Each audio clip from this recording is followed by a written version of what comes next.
You are listening to the Disney Dream Girls, an unofficial Disney theme parks podcast, and this is show number 259 for Sunday the 5th of May 2019. Where dreams begin. Hello and welcome to the Disney Dream Girls. My name is Michelle Young, and together with my good friend Jane Phipps, we are your guide to the place where dreams begin. Hello there, Jane, and welcome to glorious sunshine in May. Fingers crossed, eh? It's going to stay that way, lovey. Well, apparently, yes. Somebody was telling me about some sort of phenomenon to do with Spain. I don't know what it was, to do with Spain or something. We're getting some nice weather coming to us, apparently. I don't know. It makes a change from us arguing with Spain over Gibraltar. They're obviously just happy and they're just sending us all their glorious sunshine. Well, it's a bank holiday weekend as well in the UK. That means we all get an extra day off. And Easter was a good weekend. Mm. And then if this one's going to be nice, then that's a bit strange because it's not the done thing in the UK, is it, to have nice weather at bank holidays?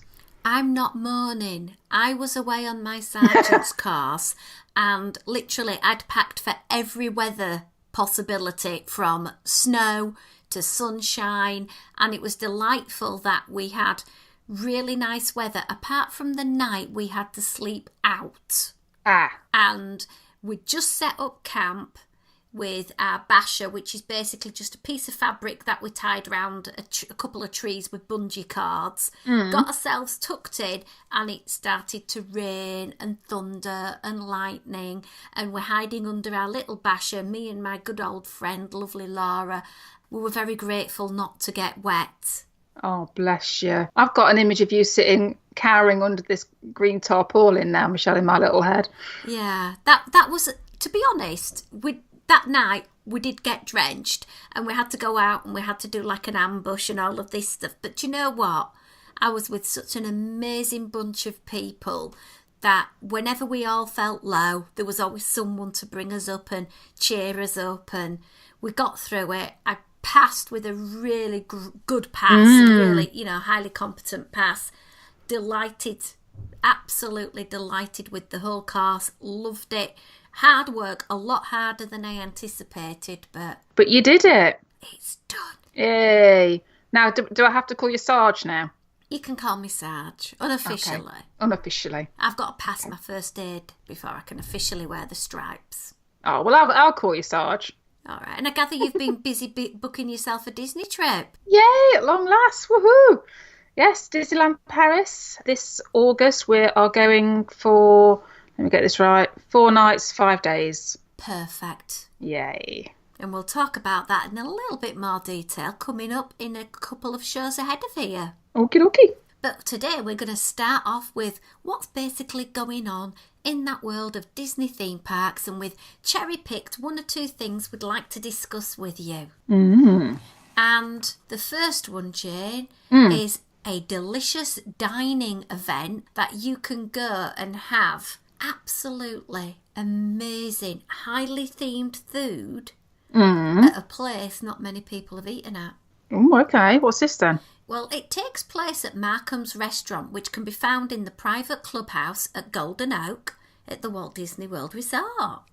Oh, okay. This is something I've not heard of at all, I will confess. Well, it's, you know what I'm like, when I get a spare moment or two, I go on that there Walt Disney World website and I look through for tours and events and things like that. And this came up and it went, ooh, ding, ding, ding, ding, ding, food. Right, okay. So there's one each month, running March, April, May, June and July. So obviously we've missed March and April now.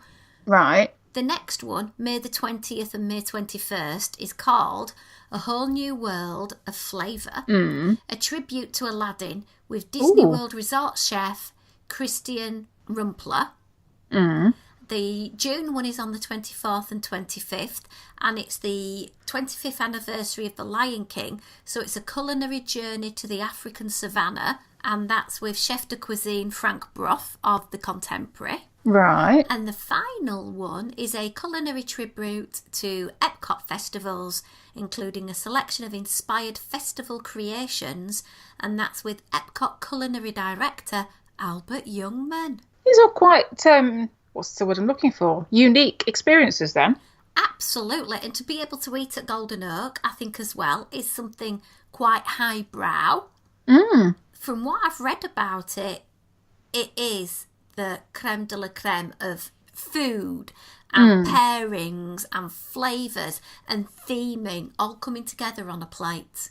Yes, I say it would not have been somewhere I would have even dreamt of looking for a dining package or anything over there. No, I haven't heard of anyone personally that I know that's been. It is a tad on the pricey side. Oh, okay. You're going to hit me with some prices now, aren't you? Yeah. Go on then. It's $349 per person. Oh, ouch. That includes tax and gratuity, though. Whoopie-doo. But when you bear in mind that Victoria and Albert's, if you're going to go the whole hog down the chef's table room, that's going to cost you a lot more money. Yeah. This is a totally one-off 2-night affair for those themes. Yeah. So maybe for a special occasion, if it ties in with your trip, you may want to consider it. It is out of most people's price bucket, I will admit. And I'm there for the 29th and 30th of July one, and it's just no way, Jose, can I spring for that kind of cash. No, it's on the tad pricey side. But I suppose, if you are, like you say, if you're an annual pass holder, perhaps, so you're getting out there quite a lot of the time and you've got something special to come up, an anniversary or a big birthday or something, it might just fall right for somebody, I suppose. Yeah, and if anybody does manage to go, please get in touch and give us a Fabaroonie review, because I'd love to hear more about it. Yeah, it'd be really cool to find out exactly what cracks off, what you're going to get for your money, so to speak. Yeah. So while we're on the topic of celebrating, how about celebrating Halloween? It is only May, love. You do know that, don't you? Yeah, but the details are out, and there's going to be a new Halloween show for this year's Mickey's Not So Scary Halloween Party. Is there now? There is indeed. I'm so excited about this, even though I won't get to see it in person. I'm excited, Jane. I am so about time. Tell me more. Well, Hallowishes was much loved, and it was an amazing extravaganza for the firework for the Halloween party. Yeah. But the new one, I don't know, it just seems to be more Disney, and I don't know whether it's, I don't know, see what you think, but there's Mickey, Minnie, Donald and Goofy are going on a trick-or-treat adventure. Okay. And they're entering a mysterious haunted house. Mm. And as they go into different rooms, they have a different kind of show scene from what I've read about it. Right, okay. So we're going to get dancing skeletons, waltzing ghosts and Disney villains. So I'm liking the idea that the villains are going to come into contact with Mickey and Minnie and Donald and Goofy. I think that's a really cool bit of theming. Yeah, I can see what you're saying, actually, that element of taking your quintessential Disney characters and putting them in a Halloween environment, a haunted house environment. I quite like that idea. So it'd be interesting to see what happens with that one. I miss out by a few days on seeing it this year in person, but I'm sure there'll be the lovely people such as our wonderful friend Big Fat Panda there to capture it, so I don't even have to leave my sofa. Yeah, is it starting in August again this year, is it? It is, yeah. That does kind of mess with my head, I will admit. It doesn't seem quite right. As nice as it is for us Brits who are out there in August to be able to take advantage of it, it doesn't feel quite right, does it? Well, all that lovely chocolate melting. Oh, what a waste. Just have to eat it as you're going around. Make sure you get your steps in, yeah. Absolutely. Another change, modification that's happening over at Walt Disney World is the Rivers of Light show, which started back in 2017. Well, for Memorial Day weekend, the show is going to have a new take. Okay. It's going to have the new name, Rivers of Life, We Are One. Oh. So prior to this, it didn't have any IPs and it didn't have the Disneyfication. It didn't have the Disney characters or anything like that. Well, that's out of the window now. Uh-huh. Okay. And don't expect Snow White. That's all I'm going to say. You're not going to see something completely out of the animal world in there. So it's still going to be very fitting to the Animal Kingdom message. So there's going to be clipettes from Disney Nature and maybe Jungle Book and Lion King. Okay. Oh, cool. That's quite a nice one to do, actually, because there's a big push at the moment on the Disney Nature films, isn't there? So it'd be quite quite a nice tie-in for them to do that. Well, it fits in perfectly with the new Lion King movie. Absolutely. So we'll see what happens about that. And while we're talking about animals and Walt Disney World, the Adventureland camel mystery has been solved. What happened? Where is it? Anybody listening, let's just come closer. Oh, okay, I'm closer. I'm closer. The Adventureland camel disappeared, but don't worry, it's just going for a little bit of a spring clean and it'll be back soon. Oh, thank goodness for that. Yeah, I gather it's going to have even better projectile spitting velocity. Okay. I hate that camel. Why? I forget it's there, and then I get a blush right in the mush. Well, that's not the camel's fault. That's your brain's fault. Well, true, but I'm too busy thinking about, do I want citrus swirl? Do I want Dole Whip? Do I want citrus swirl? So I always forget about the camel that spits at me. Yeah, he is a little bit sneaky, but he is quite big though, Michelle. So, you can't really miss him, to be fair. Well, it's not like he has a fog on saying, look out ahead, spitting camel. Well, that would kind of take away the surprise element, wouldn't it? Just take away all the fun. While I've got you on here as well, I'd just like a quick shout out for people who are staying at Art of Animation. Oh, yeah. Who might that be then? Well, anybody really who's planning a trip, just be aware that the resort lobby is going to be revamped in 6 different phases overgoing the summer. Oh, okay. 6 different phases. 6 different phases, I gather. It's already begun. It began at the end of April and it's going to run through till approximately 7th of September, give or take, Disney deadlines being met or not. So there might be a few little bits of hiccups with regards to buses or where you're going to go in and out of places, etc. There will be cast members available to help you to sort of navigate the changes though. I suppose it's one of those things where it's got to be kept operational, hasn't it? So they'll have to do it in chunks, I would have thought. Maybe that's why it's phases. You can thank the old Skyliner for this. Ah, of course, yes. Do look cool though, Skyliners, I have to admit. I'm hoping they'll be open and I'll take one for the team and I'll have a little ride on it. Do you not like the idea of them, Michelle? No. Oh, I think they look really cool. I quite like Skyliners and those type of things. But my husband, Simon's probably in the same boat as you. He wouldn't go on them if he could avoid it. Yeah. Shelley no do heights. Shelley no do heights in a place that's prone to thunder and lightning. Yes, but they won't run them if there's thunder and lightning around.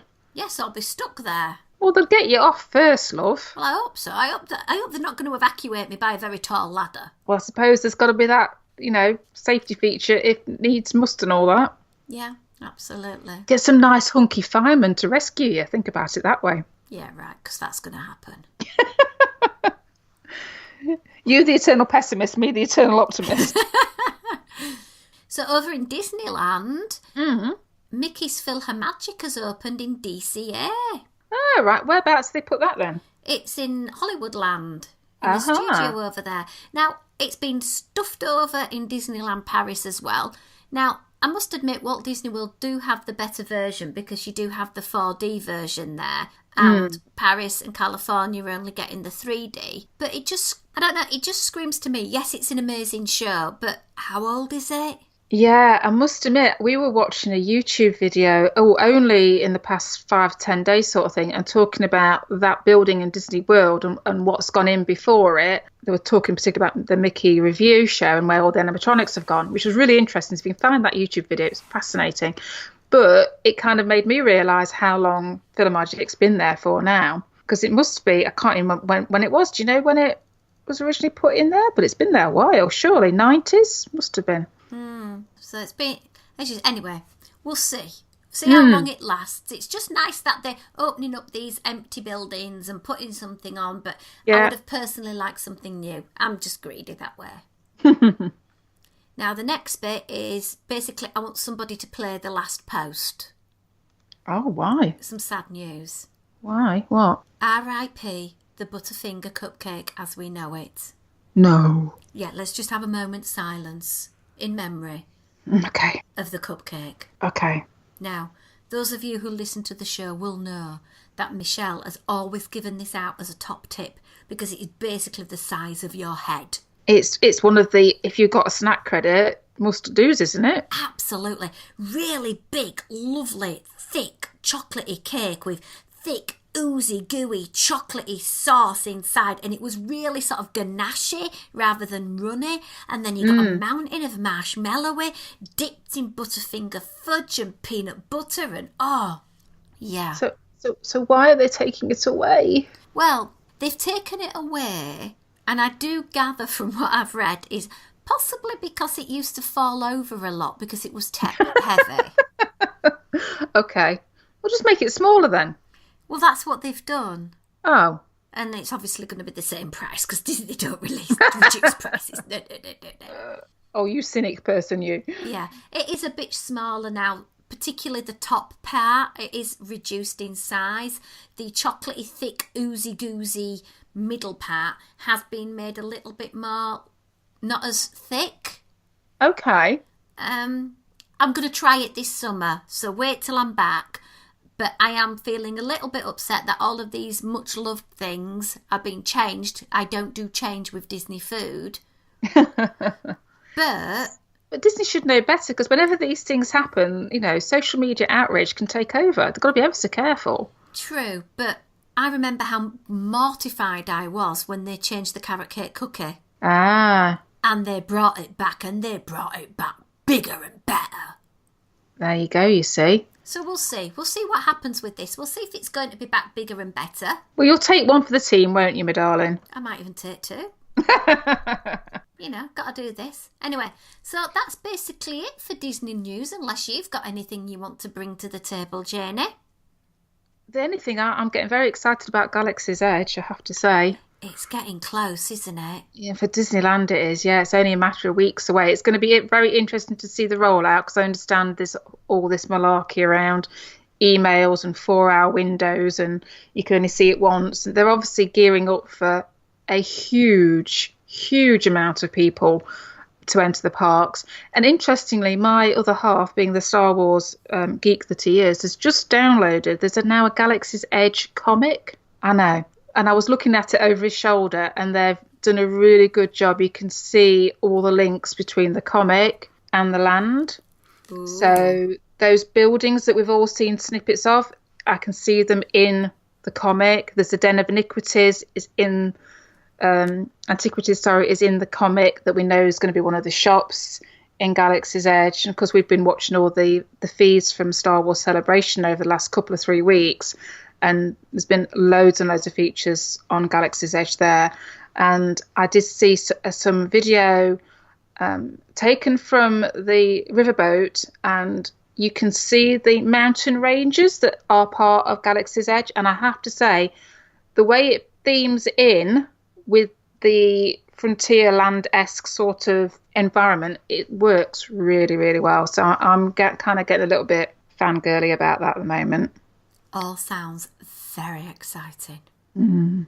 Right, well, we'll pop on over to our main feature. And basically, this is thanks to the wonderful Marla Chan, because she went out and went to the Rose and Crown Illuminations dessert party, because we all know that Illuminations is my show. Yeah. And it's going away very soon. At the end of September. It is. Are you going to be doing this, Michelle, then, when you're out there? I will be going to see it several times. Just several? But I won't be doing this dining party, no.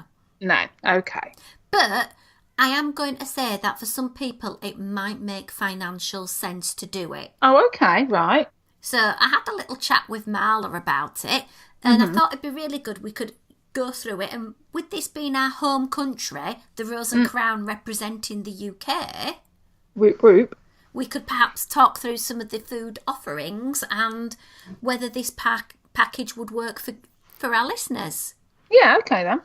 So basically, 8 o'clock, you get to be seated outside the patio of Rose and Crown dining room, and this overlooks the World Showcase Lagoon. It does indeed, yeah. And you will also have, as part of the deal, a fixed price menu, and it hasn't got the full selection of Rose and Crown favourites, but it has got a splattering, and we'll go through the food in a moment. All right. But for many people, the reason I'm saying this will work is because there is a selection of unlimited non-alcoholic and alcoholic beverages available. Ah, okay. And again, I'll talk about those in a moment when we look at the menu. Right, okay. Our good friends Kat and Lewis are actually in Walt Disney World as we speak. They are indeed, yes. And they've just sent back a top tip. Right, which is? Guests have to be 21 or over to get alcoholic beverages at the Rose and Crown. Yes, because that's the age, yeah. Kat and Lewis took out with them their driving licence. Right, with their date of birth on, and... Not acceptable. Why not? Because they want a passport. Oh, okay. So they had to go back to their hotel and get said passport. So it's interesting then what they actually... Because obviously Disney quote valid ID required, don't they? So... So it's obviously worth finding out what they consider to be valid ID if a international driving licence is not valid. Yeah, because I know as in the UK, it's a photo ID. Now, another top tip might be, because I personally don't want to go trailing around the theme park with my passport. No, it's a bit of a, the kind of document you want to keep safe, isn't it? So I'd probably be taking a picture of my passport on my phone. Right. Are they going to accept that? Well, I'm waiting for Kat and Lewis to get back to me because that was their sort of compromise move. So we'll see what they say. Right, okay. So, some more key facts about the Illuminations dining package. Right. It's $85 per adult. Okay. Adults are classed as aged 10 or above. Right, yeah. And if you're aged between 3 and 9, it's $35. Okay. It includes tax and gratuity. Fine, yeah. Now, the thing that bugs me with this completely, before we go any further, is I do not think it is fair for those children aged 10 to 20 to be paying the same price as an adult who will partake in alcoholic beverages. I do not think it is equitable. Well, and you could also argue the same for somebody that doesn't partake of alcoholic beverages full stop. Absolutely. So it would be a fairer system, probably more complicated, but would it not be a fairer system to have a price including alcoholic beverages and a price for non-alcoholic beverages? Well, you would think, and I know I've said this before, and I'm glad you're backing me up on this, Jane, because I have said it, with all these alcohol packages, if someone doesn't want to drink, it really doesn't get them the value, because when we start looking at the prices of the food, you're not going to get your $85 worth. No. Yes, you'll get the value of having that view. Yeah, but how much, that's just like paying a ticket out to sit at the side of the water, isn't it, for a fireworks show? That's going to be the issue, isn't it? Is for what the meal would cost you on its own, then the top up, is it going to be enough if you're not partaking of the alcohol? Yeah. Anyway, let's go through the offerings. Okay. Now, it's a condensed version of the Rose and Crown menu. Right. So you've got 3 choices for your starter. You have the United Kingdom cheese platter, which is a selection of British cheeses and accompaniments. Nice. And if you are somebody who likes to stay keto, or if you can't have gluten, for example, this menu is great, this particular starter, because you can ask for additional fruit or options to be put instead of the crackers. So you can still have all those wonderful cheeses. I must admit that's probably where I would be going, yeah. Scotch egg. Mm-hmm. Now, for those people who do not know what a Scotch egg is, it's basically a hard-boiled egg that's been wrapped up in sausage meat and then covered in breadcrumbs and deep-fried. Sounds very bizarre, doesn't it, when you say it like that? It does, but it is amazing, especially if when it's cooked and you cut open and that egg is a little bit oozy, because I know when I make it, my egg's got to ooze. I don't want it completely hard-boiled. Ah, interesting. The other option is leek and potato soup. Yeah. So nothing going to set the house on fire, but out of the 3, Jane, I'm guessing you're going cheese platter with me. Oh, yes, definitely. Can't beat a good bit of cheese. Absolutely. Now, the entrees, you've got a choice of 4. Right. And to be honest, if you were a vegetarian, I think you would struggle a teeny bit because there isn't anything on the choice of 4. So I imagine that they've got an additional menu somewhere. I would hope so. So there's the signature fish and chips. Okay. corned beef and cabbage, which is a traditional Irish dish with corned beef, steamed cabbage, carrots, potatoes, and a mustardy sauce. Okay. Pan-roasted Scottish salmon. Mm-hmm. And bangers and mash, which is served with... The mash is very different there because it's got cabbage mashed into the potato. Oh, right. I would have thought that normally it's either leeks or onions, isn't it? Well, I don't know. When I've made this in the past, I've done it with the Colcannon method with the cabbage, but... Oh, okay. Obviously, variations out there. Yeah, so what would you be doing on that? Oh, I'd probably have to go for the salmon, just because it's the lowest carby version of all those meals that you've just talked about, because they've all got potatoes in, haven't they? Yeah, and it does come served on a root vegetable bubble and squeak. So I would kind of try and avoid as much potato as I possibly could. So salmon would have to be the one. I'd probably ask if I could swap out anything potato-y, to be fair. Yeah, good point. Now, you don't get to choose your dessert because they bring you a trio of their favourites. One of them's the sticky toffee pudding. Okay. The other one is a trifle, and the other one is the chocolate nougat bar. And having tried all three of these, if you think that's a sticky toffee pudding, you're wrong. We've had this discussion before, haven't we? If you think that is a trifle, you are wrong. Don't get us started on trifle. And if you think that's a nougat bar, well, it probably is. But it's nice that you get to taste three different ones. And yes, it may not be authentic English cuisine for those three options, but they're palatable. They're very nice and they look so cute presented on the little tray to you. Yeah. Yeah. And I'll pop a picture of the desserts on the website, DisneyDreamGirls.com, so you can have a look, because the way they present the trifle with the Spaceship Earth shape and the ears, it does look really cute. Yeah, so looks the part, but maybe isn't quite quintessentially the British the part. Absolutely. Now, as I said, you can have beverages as part of this. Yes. So you can have the ales, the lagers, the stouts, there's wine, there's cold drinks. There's a Prosecco and elderflower liqueur, which is called a Sparkling Duchess. Ooh. So if you work it out, right, you have your 3-course meal.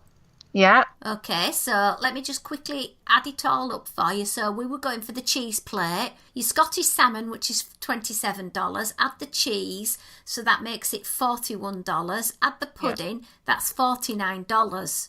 Right, okay. Okay, you're looking roughly at about $10 a drink. So if you have 3 alcoholic beverages, you're hitting home at $79.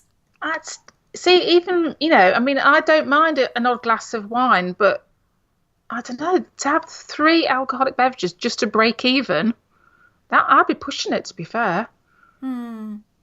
Because bear in mind, you've got 18% tip and tax on top of that as well. Yeah. But I imagine there's people, who really like a nice alcoholic beverage. I suppose if there's that speciality drink, that would be probably more, wouldn't it? I would imagine. But I would say if you are going here for the Rose and Crown food, I wouldn't go for this package. I would go and eat at the Rose and Crown. Yes, I would, and just have a little bit more choice to pick from as well, because obviously by picking the salmon, we did actually pick probably the most expensive their entrees, wasn't it? So, you could pick something a little bit cheaper perhaps, but yeah, I like the idea of it, but I'm struggling to see if the cost element from my own personal point of view. And I'm somebody that doesn't mind an alcoholic drink, but I wouldn't be drinking 3 glasses of wine or whatever at a meal like that. But some people would. True. Okay, so Marla's review. Oh, okay. She said, overall it was okay. I think the package price is too high. Ah, okay. She was sat in a lower level, so they couldn't see over the wall with the hedges, so it missed part of the view, so they didn't get to see the sort of spiralling across the water big globe effect. Oh, okay. Now, admittedly, they have umbrellas. They do close them during the show, but people do have the umbrellas still in an upright position, blocking their view. Ah, right, okay. Another thing is she had to eat during the show. No, no, no, no, no, no, no, no, So no. she's there looking for a dinner In the dark. in the dark while trying to watch the show. So she didn't like that. No, I'm not one for like I won't even eat food, or very rarely do I eat food watching TV. So Now, she did say it was very chilly on the night she went, which wouldn't help. Yeah. but they did come round and the cast members were checking on people to make sure they were okay and they were handing out blankets. So I think that, well done Disney Okay. on that. Yeah. She also said that it took a while to clear out the guests from that area. Ah. And her overall summary was the staff were amazingly attentive. They were really gracious. The supervisor came out and everything. But she personally felt that if you want to view Illuminations, that in her opinion, it would be better to go with the frozen dessert party, because she said it's a better viewing area. You're able to sit down and you can have all the different nibbles, or you can just go and eat anywhere you want and get a place anywhere around Wilshire Coast Lagoon and watch it and enjoy it. Well, that is kind of one of the good things about Illuminations, that there's loads and loads of really decent places to watch it, isn't there? And if you're there over a few days, like your good self will be, you can pick and choose your spots to get the best angles. Don't get me wrong though, but if you're only there for 1 or 2 nights and you're going down specifically to see Illuminations, then I think a package like this or the frozen dessert party is definitely worthwhile investing in, because you at least know you're going to see it. True. But again, it will always come down to price point though, won't it, true, for people? you can get a fast pass. Right, yeah. Again, the viewing area isn't brilliant. I personally don't like the fast pass area that they stick you in. Or you can go somewhere like one of the restaurants that are lakeside and get a view. So you can go into Mexico and have a meal there and they pipe the music in, or Spice Road Table, stand on the pagoda at Tepanedo. Which we've done quite a few times, yeah. And you're not paying this sort of price point. Yeah, I'm gonna say if you're happy to be eating and watching them anyway, then if you can find somewhere else to do that and actually have the meal that you want to have, because just this may not be everybody's choice of food option either, might it? True. Are you going to go and see Illuminations before it goes away? And if you are you just going to go hopefully rock up and get a spot? Are you going to do a meal plan? Are you going to just try your best to get a dessert party? Whatever, please let us know. We'd love to hear from you. And if you've got a top tip about viewing Illuminations and you want to share, let us know. Yeah, I suppose one thing, it is likely to get busier as the months go on, isn't it? So perhaps a diner package might be the way to go to guarantee getting a half decent viewing spot. I imagine that last week or so in September it will get incredibly busy. Yeah, going to be chaos, I would have thought. Yeah. But we'll see. Anyway, that just about wraps up this week's show. We hope you've enjoyed our Disney musings. If you want to find out more information, you can go to our website where we have show notes, disneydreamgirls.com. We're on Twitter and Instagram at DisDreamGirls. You can also pop by on our Facebook page, Disney Dream Girls Podcast Family, and have a little bit of a chat with us about your Disney obsessed lives, just like we share all our lives with you. But until next week, it's goodbye from me. And it's goodbye from me.